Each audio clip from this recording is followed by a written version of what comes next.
Okay, so now I've recorded my accompaniment, and now comes the part of trying to come up with a melody that goes along with this.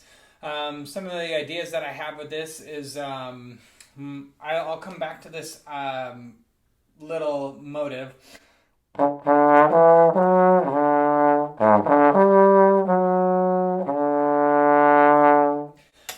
Or at least a rhythmic modem like that. I think I do take it up a little bit from the few times that I've kind of played with this melody. I'm still at the very beginning stages, so I haven't even decided anything yet, but that's what I almost always gravitate towards every time that I've kind of played through this little melody here. So I will just be kind of playing through this, and I tend to like a lot of the things that I do, so I keep a lot of what I keep there. And then there's usually a couple measures or even just an idea that will overtake some of the stuff that comes out on these types of takes. And when I'm trying to write it out, I make different decisions when I'm officially making that, and that's always kind of fun too. That I can balance this totally improv idea from the piano to the trombone, and then also create something that still sounds really really fresh. I would say to some degree, and also is set in stone to some degree, right? If you've been following me for many years, you'll hear, especially on trombone pieces, that there's always something that's always changing, especially in my melodies. I don't mean to do that, but life changes, and the way I hear my music always is changing, and I think that's cool.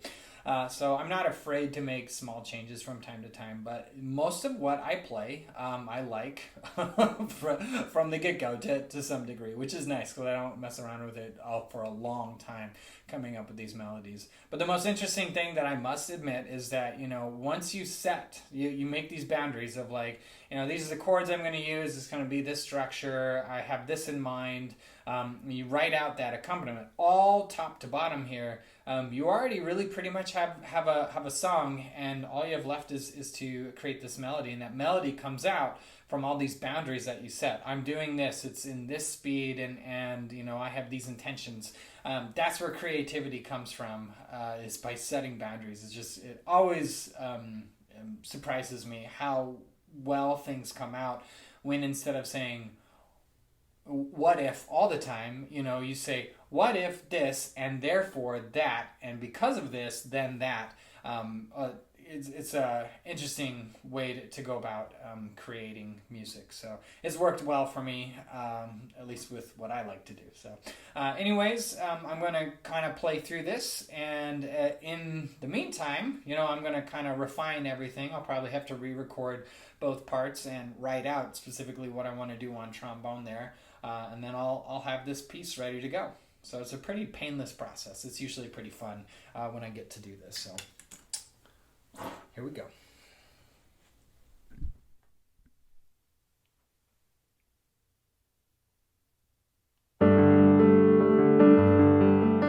Okay, so maybe it's just when I'm doing this in front of other people, this usually goes much better. So I'm going to try this again and give it a go.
So again, some of that went really well. Some of it obviously didn't go great, and there's a section in there that I'm not sure. I have it in my head, and it's just not coming out on the horn. And so that's where, when I get to this onto the paper, I can really figure that out or make the changes that I need to make that section transition to what I really like about this piece that sets it to be special enough to share with other people. So yeah, this is just some of my process when I come up with songs. And again, I haven't gotten the chance to write a piece like this in a while, so it's just been a lot of fun for me. So hope you enjoyed, and that is some of the behind the scenes of how I create some of my music.